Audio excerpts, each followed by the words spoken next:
Hi everybody, thanks for coming. It is an honor to be here. The title of my talk is Why Software Developers Should Be Resilience Culture Based on Chaos Engineering. Nice to meet you. I am Yuri Niño. I work as Site Reliability Engineer for ADL Digital Labs, a company in Colombia that provides technology and innovation services for a banking group. Also, I am chaos engineering advocate. I promoting the adoption of this discipline in my country. I am from Colombia. A study made in 2020 by Global Server Hardware Server Reliability revealed that 87% of organizations require a minimum of 99.99% of availability. The same study found that 4 of each 10 enterprises reported that a single hour of downtime can cost them between 1 million and over 5 million, excluding fines and legal fees. Knowing this is a problem, in the next minutes, I am going to explain why building software is complex, how we construct mental models when we are developing software. Then I am going to explain why developers need to be resilient and how to cultivate resilience in your teams. With this context, I am going to show you how to use chaos engineering to build a resilient culture. Specifically, I am going to talk about chaos engineering in continuous integration and continuous deployment. Finally, I am going to provide an example for practicing chaos game days. So here we go. Let us begin talking about how do we build software. As you remember, in most cases, software development lifecycle, or SDLC, is the methodology used for creating software. In detail, it focuses on requirement analysis, planning, software designing, such as architectural design, software development, testing, deployment, and maintaining. This approach is great, except for the fact that eventually at the final of this cycle, we are going to have to manage failures. If we know that we are having failures, why do we consider chaos at final when things are operating on production? I believe that we should consider chaos and resilience early in this cycle, when we are getting requirements, planning, designing, and coding, for example. In the next slides, I am going to talk about this. Building secure and reliable systems is an excellent reference for studying chaos, resilience, and reliability in each deployment stage. So let me review the first part in the SLDC related to design. They are principles for designing for resilience. I am talking about design for less privilege, design for understability, design for changing landscape, design for resilience, and design for recovery. That is okay during designing software. So now let me talk about coding. According to Google, 85% of all bugs in Android were caused by memory management errors. How to guarantee resilience in these cases? They concluded that they need to move towards memory-safe languages.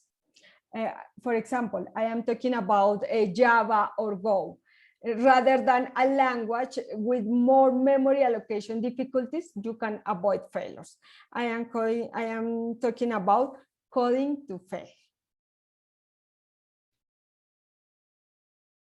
These books present several principles that guide developers toward designing and implementing more secure and reliable code.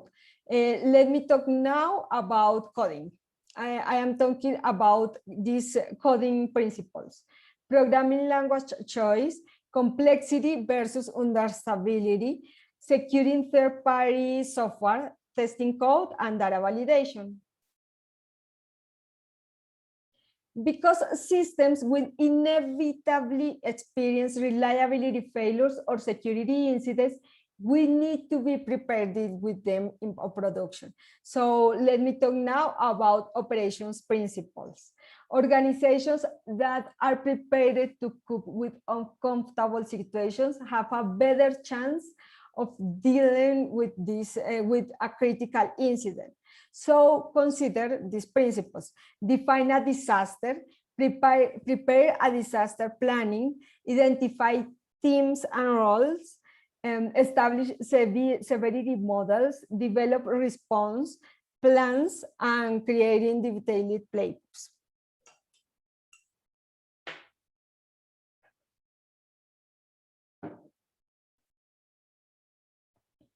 Finally, deployment practices include require code reviews, rely on automation, verify artifacts, not just people, threat configuration as code, securing against the threat model, policies, verifiable builds, and post-deployment verification.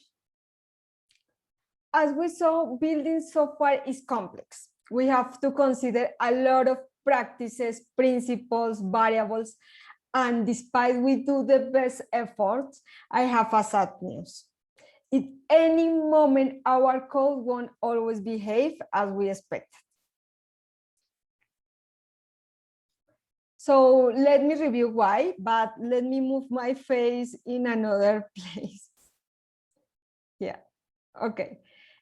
Confusion is part of programming when we are building a new software application or infrastructure. Writing code, designing the architecture of a system, or writing documentation might scare us.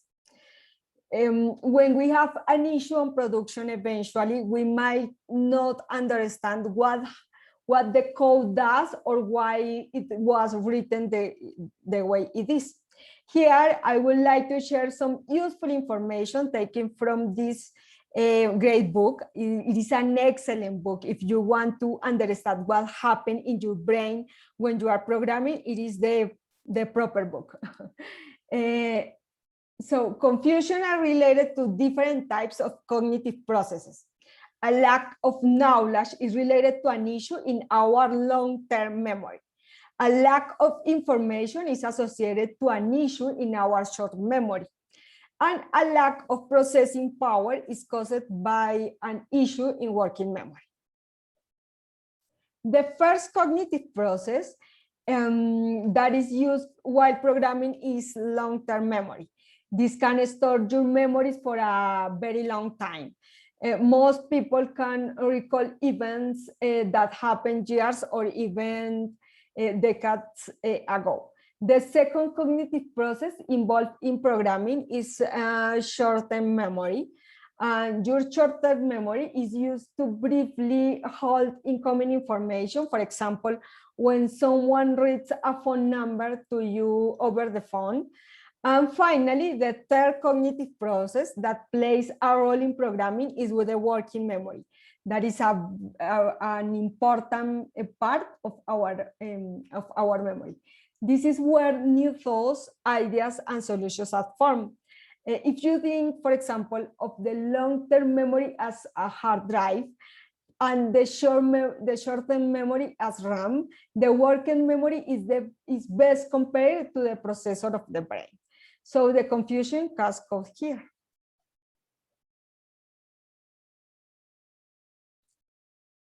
However, your brain does a lot of things while you are building a program. You are mentally trying to debug and execute the code to understand what is happening. For example, when you are managing an issue on production. The mental process for compiling and executing code is called tracing. And just a friendly reminder that the part of the brain used to do tracing is called the working memory. So when we are building software or solving issues on production, it is important to consider another concept. Let me move my face here. So again, when we are building software or solving issues on production, it is important to consider another concept: the mental models. Models are simplified representations of reliability, and the main goal of a model is to support you in thinking. So about a problem and ultimately also solving the problem. It is important to consider that people can hold multiple mental models that can compete or be compatible with each other. For example, in a study, focus on this image. As an example, in a study, several participants were asked to draw a fork in the left of the spoon.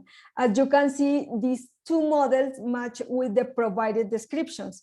Using explicit models of code when you solve a problem has two benefits. First, models can help to communicate information about programs to others. And a second benefit of models is that they can help you solve problems. So, however, despite your best efforts, your code probably won't always behave as expected. But I have a good news. By anticipating mistakes like failing, SDLC can eliminate redundant rework and after the fact fixes. So my conclusion here is that developers need to be resilient. So let me move my face again in order to have a better visualization of this slide. So here, some definitions for resilience. Resilience is the ability to positively adapt to difficult situations and overcome adversity. A lot of people adapt to stress negatively. The difference with resilience is that the positive adaptation is key. Resilience includes both physical and mental positive adaptation. So for developers, it is important primarily look at the mental side. Software development is filled with mental challenge. Resilience sounds like something you want, but why do you need it? Let me talk about this in this slide. Because it is a fact that we could have issues in our working memory, and in consequence, with high probability, our applications will include bugs, as we mentioned. So, however, you can avoid resilience and reliability issues by using chaos engineering, a discipline designed to make systems resilient against these problem classes. So wherever practical, try to keep our code or your code clean and simple. There are a number of publications on this topic, so take a look at them. That is a recommendation. So let me talk now about how can we as developers cultivate resilience. So when I was reading about these awesome topics related to resilience for developers, my first question was, is resilience something you are born with or something you grow up with? The answer is definitely yes. You can build resilience. It is something that you can build during your professional life or your personal life. So while most psychologists agree with some our resilience is not, anyone can become more resilient with practice. Resilience is not something that you can read about in an article or on the internet and suddenly that have near infinite fortitude. So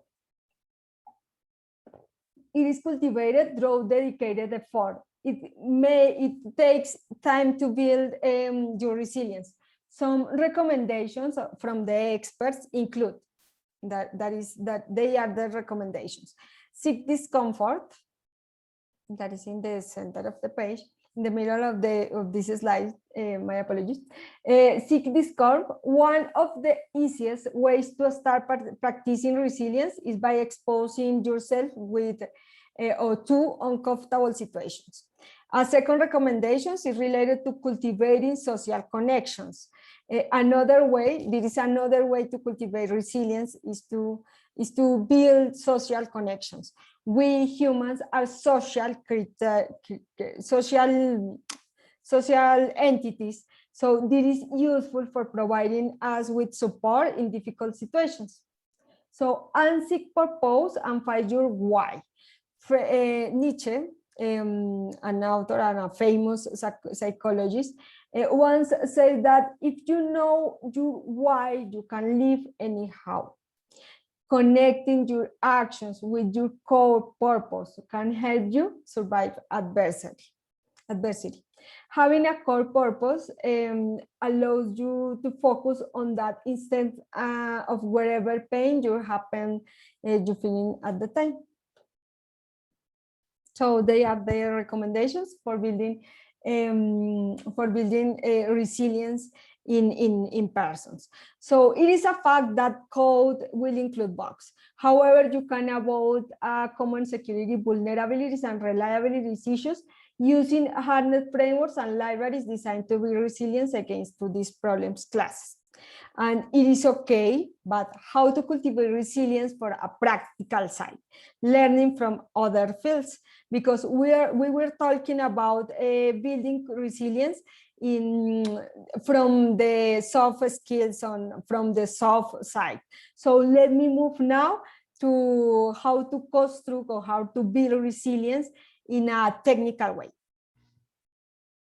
And the best way is to learn from the other fields. For example, I am talking about medicine, firefighting, aviation, maritime law, rail, intelligence agencies.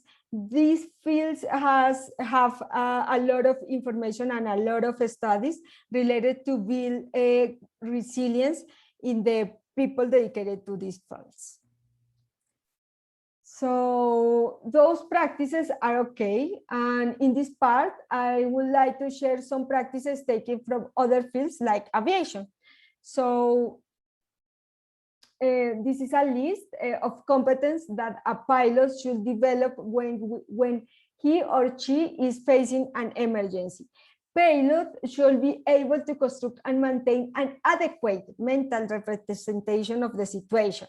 So it is very important that they can assess risk and threat as relevant for the flight. To switch from a situation under control to a crisis situation is critical, and to construct and maintain a relevant level of confidence also, and to contribute to make a decision in a complex and uncertain environment.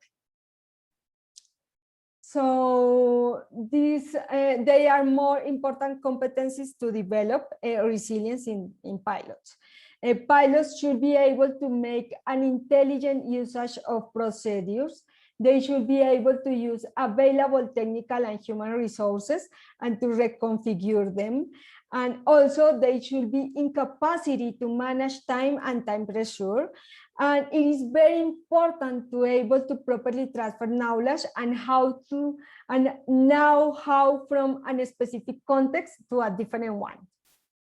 So finally, they should be able to properly use and manage information and communication technology equipment.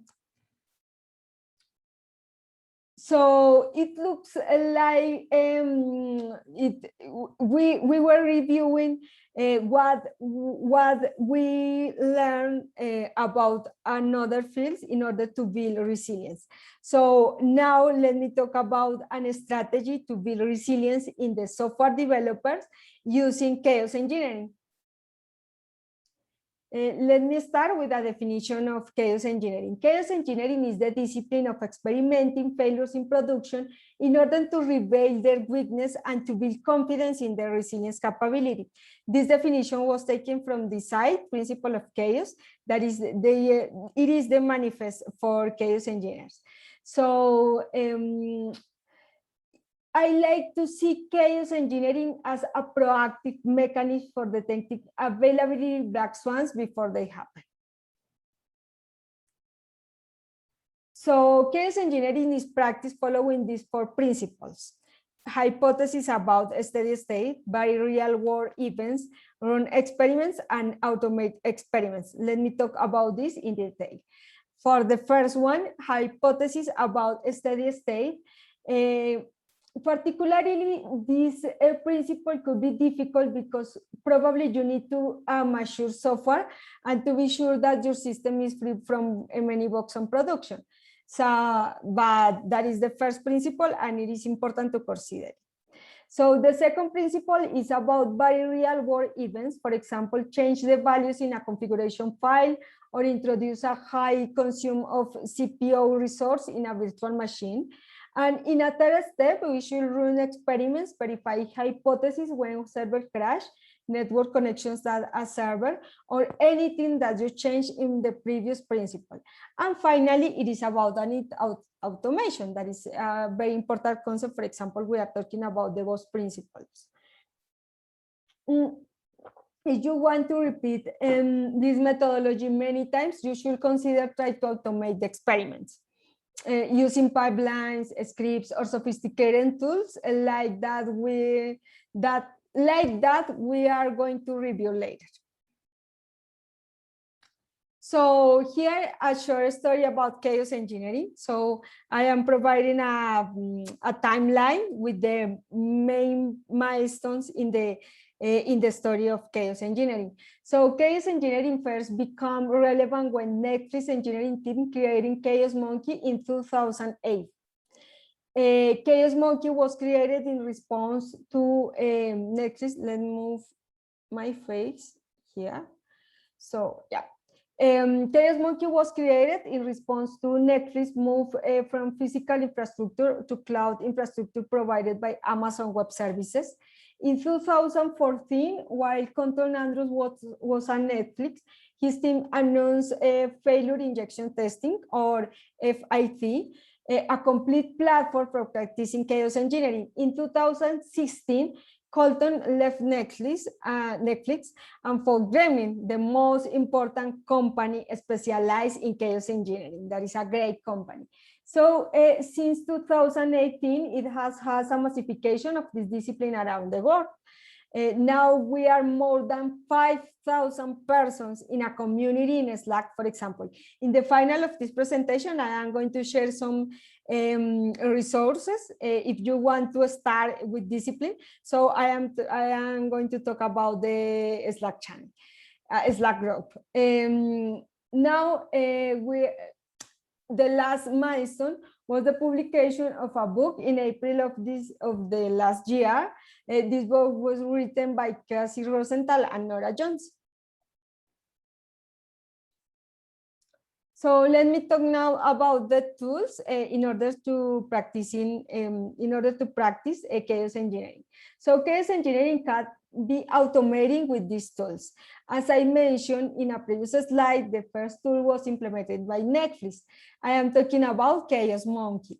Although it's the inspiration, it could be difficult to use it because it requires MySQL, Spinnaker, and a lot of configuration. So another really cool tools includes Chaos Monkey for Spring Boot. And Gremlin has a complete platform for injecting failures. It is great because it works with many technologies, so it is agnostic of technology. And Kubernetes, all cloud providers, for example. And if you, with Gremlin, you can work with AWS, GCP, Azure, and any technologies. And Chaos Mesh for practicing chaos engineering in distributed architectures based on microservices. And Chaos Toolkit, and great tool focus on experimentation and to practice using the scientific method. So let me talk now about chaos in chaos integration, continuous integration and continuous deployment. So by integrating chaos engineering into chaos continuous integration and continuous deployment pipelines, you can build better anti-fragile applications and ensure that reliability is back into every component of your system. When you break things on purpose and test how a system works under stress, you can detect application failures and fix them before they cause a costly outage. This will also lead to fewer repeat incidents. Faster mean time in response to high severity incidents, improve system design. So, and the most important, cultivate your resilience. Again, cultivate your resilience. So let me talk now about training with Chaos Game Days. At this moment, we were talking about building software is complex and how our brain works we are solving when we are solving issues on production. And I introduced software chaos engineering and novice and a new discipline for practicing and for building resilience. So let me talk now about training with Chaos Game Days. Let me move my face again here. Okay, Game Days were created Jesse Robbins. Jesse Robbins is an American technology and pre-network and firefighter notable for his contributions in wearable communication, where operations, DevOps, and emergency management. Game days are interactive, real-world and learning exercise. They are designed to give players a chance to put their skills in a technology to test. The Game Days was born in AWS by Jesse Robbins. So most importantly is in the other side, when we are talking about chaos game days, we are talking about another definitions. For example, game days are interactive team-based learning exercise designed to give the players a chance to put their skills to test in a real-world, gamified, risk-free environment, as I mentioned in the last slide. But when we are talking about a chaos game days, I am talking about a practice event, and although it can take a whole day, it usually requires a few hours. The goal of a chaos game days is to practice how you, your team, and your supporting system deal with real turbulent conditions. So let me move my face. So there are some frameworks documented in the literature for practicing game days and for practicing chaos game days. AWS has a great documentation for this, but I would like to share in this part the framework developed by Rolf Miles in his book learning about chaos engineering. So this framework considers three phases: before, during, and after. When we are talking before, we are considering pick a hypothesis, pick a style, because there are some styles for practicing chaos game days. Decide who, decide where, decide when, document, and get approval. This part is focused on planning and giving or are getting approval from the managers, sponsors, and stakeholders in your team. And the second step, or the second stage, is related to during. During the game day, the idea is to detect the situation, take a deep breath, communicate, visit dashboards, analyze data, propose solutions, and apply and solve the issue that we inject in the previous phase. And finally, in the after part, on the last part of this framework, it is important to consider that write a post-mortem. I am going to talk about post-mortems in the next slides. What happened, analyze what happened with the issue in this exercise, and analyze the impact, analyze the duration of the incident, consider the resolution time, consider the resolution timeline, and consider the most important part in here, the action items, because it is related with resilience, with to build resilience after the incident happened.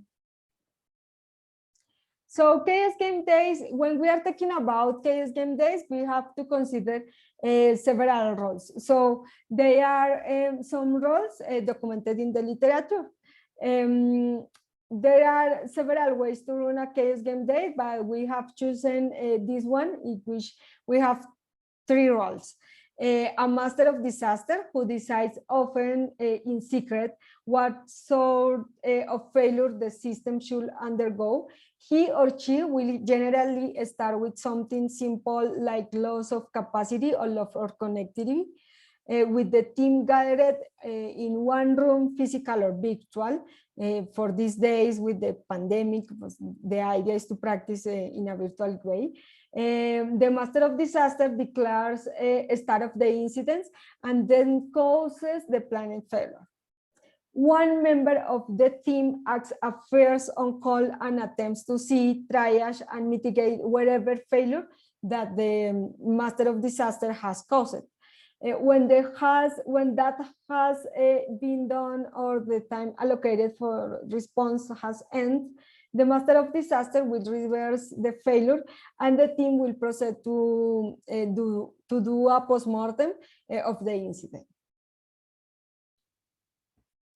So let me share an use case using a chaos game day and define it.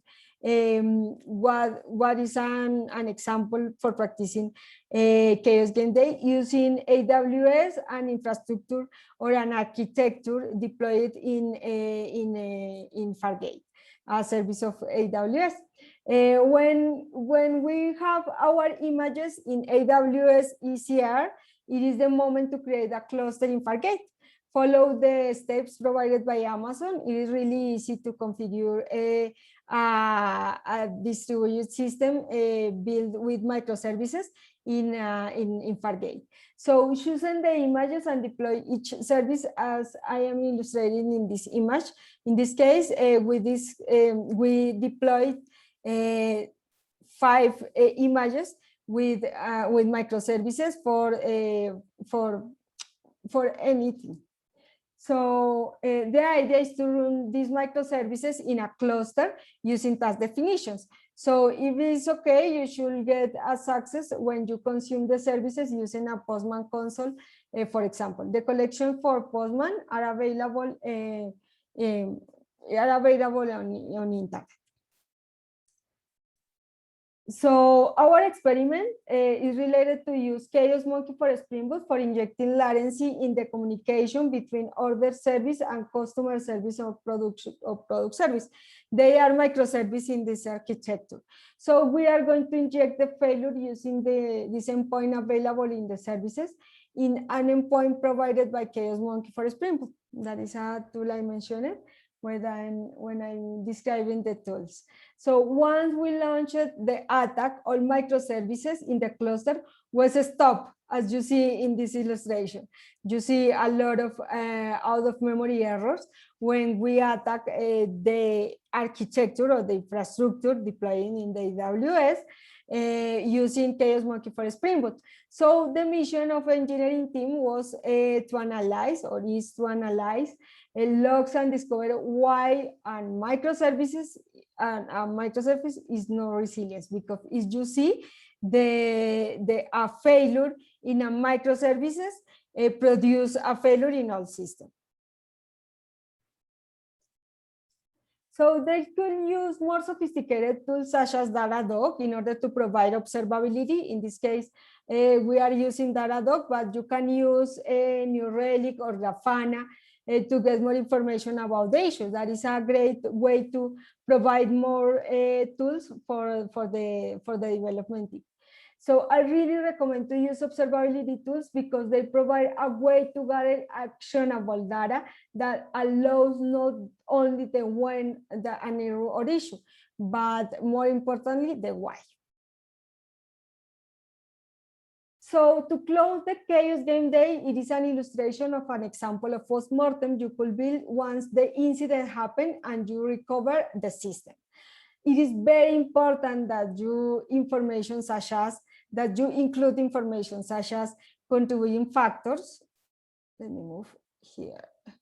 It is important to consider, again, it is important to consider information that contributing factors, responders, a timeline with the main events that you run in order to recover the system, and the impact considering accounts or users affected. It is a template to build a postmortem, but on internet there are a lot of templates for writing a document with a postmortem of the issue.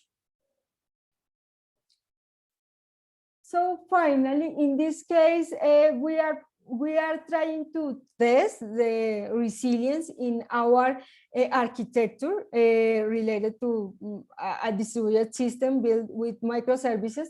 For this case, microservice had a Hystrix configurate. Hystrix is an implementation for the for a resilience pattern.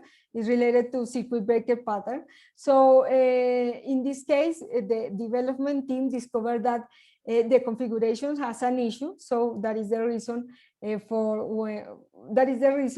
when the master of disaster launched the attack, all systems failed.